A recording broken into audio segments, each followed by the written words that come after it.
Padma limited দুইটা কোম্পানিতে বিনিয়োগের সিদ্ধান্ত নিয়েছে। একটা হচ্ছে এম কোম্পানি আর একটা হচ্ছে এন কোম্পানি। এম কোম্পানির বিনিয়োগের পরিমাণ হচ্ছে 50,000 টাকা, এন কোম্পানির বিনিয়োগের পরিমাণ হচ্ছে 30,000 টাকা। এম কোম্পানির প্রত্যাশিত আয়ের হার হচ্ছে 15%, এন কোম্পানি থেকে প্রত্যাশিত আয়ের পরিমাণ হচ্ছে 12.50%। প্রত্যাশিত আয়ের হার হচ্ছে কোনো একটা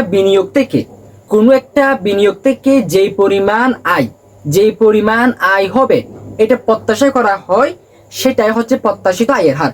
অর্থাৎ আমি কোথাও বিনিয়োগ করেছি, এখান থেকে কি পরিমাণ আমি আয় করতে পারবো এটা প্রত্যাশা করা, অর্থাৎ কি পরিমাণ আয় প্রত্যাশা করা হয় সেটাই হচ্ছে প্রত্যাশিত আয়ের হার।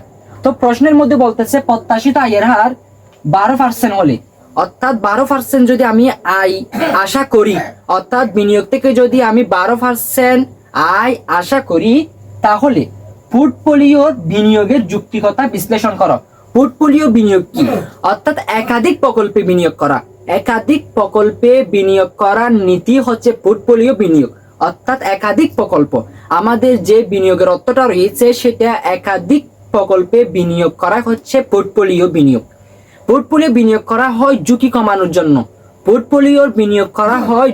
কমানোর জন্য। তো বলতেছে প্রত্যাশিত আয়ের হার যদি 12% হলে পোর্টফোলিও বিনিয়োগের যুক্তিকতা বিশ্লেষণ করো। কারণ এখানে দুইটা প্রকল্প, একটা হচ্ছে এম কোম্পানিতে আর একটা হচ্ছে এন কোম্পানিতে। তো আমাদের এখান থেকে পোর্টফোলিও বিনিয়োগের হারটা নির্ণয় করতে হবে। পোর্টফোলিওর বিনিয়োগের হারটা যদি প্রত্যাশিত আয়ের হারের চেয়ে বেশি হয় তাহলে বিনিয়োগটা করা ভালো, আর যদি পোর্টফোলিওর বিনিয়োগের হার যদি প্রত্যাশিত আয়ের হারের চেয়ে কম হয় তাহলে বিনিয়োগ করা ভালো হবে না। তো আমাদের প্রথমে পোর্টফোলিওর আয়ের হারটা নির্ণয় করতে হবে। পোর্টফোলিওর আয়ের হার নির্ণয় সূত্র হচ্ছে পোর্টফোলিও আয়ের হার ইকুয়াল টু ডাব্লিউ, যেহেতু এখানে এম এবং এন কোম্পানি দেওয়া আছে তাহলে ডাব্লিউ এম ইন্টু আর বার এম যোগ ডাব্লিউ এন আর বার এন। এখানে ডাব্লিউ এম হচ্ছে এম কোম্পানির বিনিয়োগের বার, আর এম হচ্ছে, অর্থাৎ আর বার এম হচ্ছে প্রত্যাশিত আয়ের হার, আর ডাব্লিউ এন হচ্ছে এন কোম্পানির বিনিয়োগের ভার, আর আর বার এন হচ্ছে এন কোম্পানির প্রত্যাশিত আয়ের হার। এখানে আমাদের প্রত্যাশিত আয়ের হারগুলো দেওয়া আছে। এম কোম্পানির প্রত্যাশিত আয়ের হার হচ্ছে 15%, এন কোম্পানির প্রত্যাশিত আয়ের হার হচ্ছে 12.50%। কিন্তু এখানে আমাদেরকে বিনিয়োগের ভারটা দেওয়া নাই। এম কোম্পানির বিনিয়োগের ভার কত, এন কোম্পানির বিনিয়োগের ভার কত, এটা আমাদের দেওয়া নাই। তাহলে প্রথমে আমাদের ওই বিনিয়োগের ভারটা নির্ণয় করতে হবে। বিনিয়োগের ভার নির্ণয়ের সূত্রটা হচ্ছে এম কোম্পানির, অর্থাৎ কোঙের বিনিয়োগের বার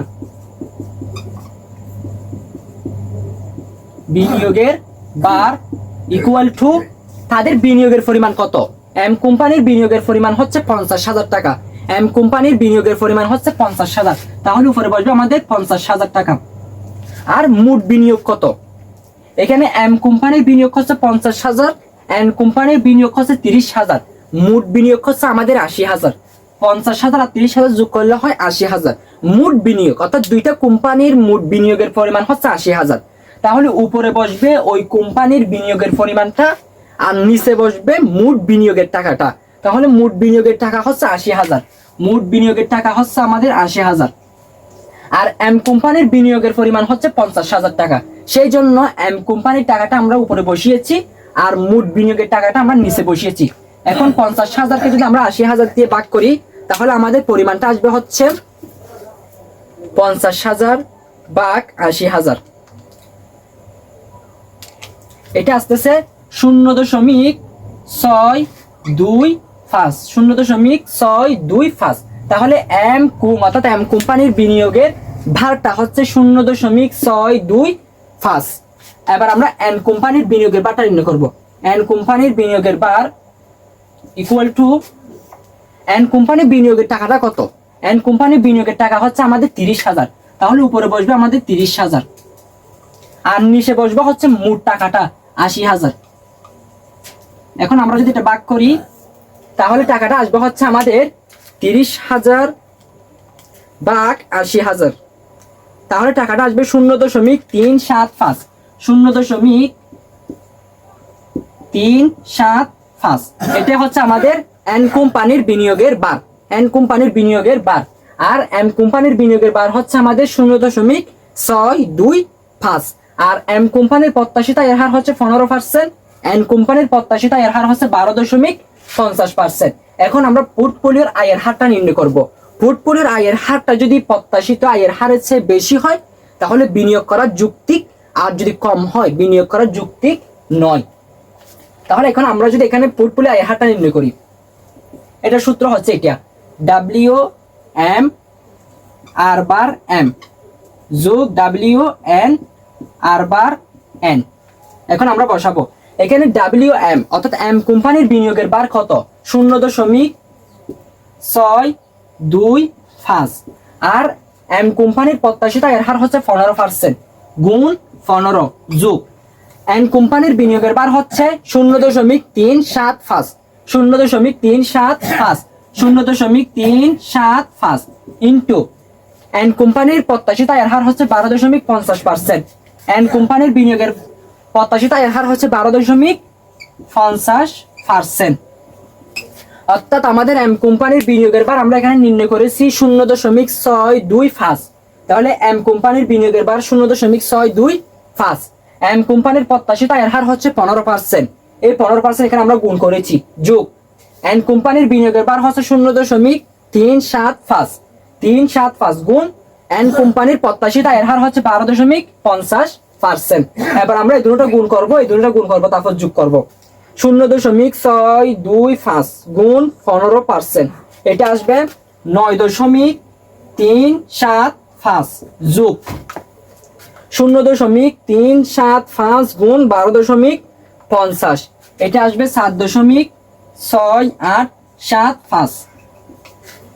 এই দুটো যদি আমরা গুণ করি এটা আসবে 9.375। এই দুটো যদি আমরা গুণ করি অর্থাৎ 0.375 গুণ 12.50 গুণ করলে আসবে 7.687।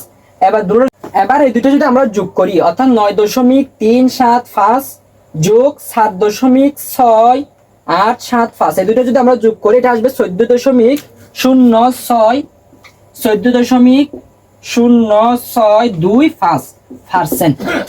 অর্থাৎ আমরা যদি এখানে পোর্টফোলিওর আয়ের হারের WM অর্থাৎ এম বিনিয়োগের ভার এবং এম বিনিয়োগের প্রত্যাশিত আয়ের হার গুণ, তারপর হচ্ছে এন বিনিয়োগের ভার, এন বিনিয়োগের প্রত্যাশিত আয়ের হার গুণ, এই দুটো যোগ করার পর যে মানটা আসতেছে অর্থাৎ পোর্টফোলিওর আয়ের হার এটা আসতেছে 14.062%, যেটা প্রত্যাশিত আয়ের হার যেটা প্রশ্নে দেওয়া আছে 12%, তার চেয়ে বেশি।